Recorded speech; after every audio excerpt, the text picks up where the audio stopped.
Hello বন্ধুরা, তোমরা তো বুঝেই গেছো আজকে আমি কি রেসিপি বানাতে চলেছি। আজ বানাচ্ছি এগ ফ্রাইড রাইস।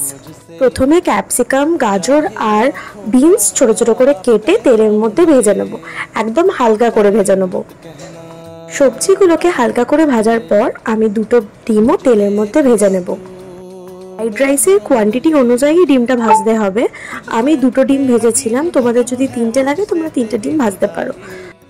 ভাতটাকে সেদ্ধ করে আমি কড়ার মধ্যে দিয়ে দিলাম, তার ওপর দিয়ে ছড়িয়ে দিলাম সবজিগুলোকে আর ডিমটাকে। তোমাদের কাছে যদি চিংড়ি মাছ, চিকেন অ্যাভেলেবেল থাকে তোমরা ওটাও কিন্তু অ্যাড করতে পারো।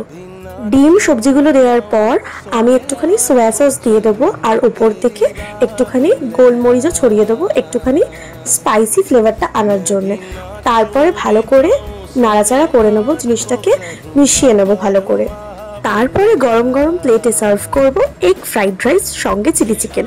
আগের একটা ভিডিওতে তোমাদেরকে আমি চিলি চিকেনের রেসিপিটা শেয়ার করেছিলাম। একদম ইজি পদ্ধতিতে রেস্টুরেন্টের স্টাইলে যদি এগ ফ্রাইড রাইস বানাতে চাও, এই ভিডিওটা তোমাদের জন্য।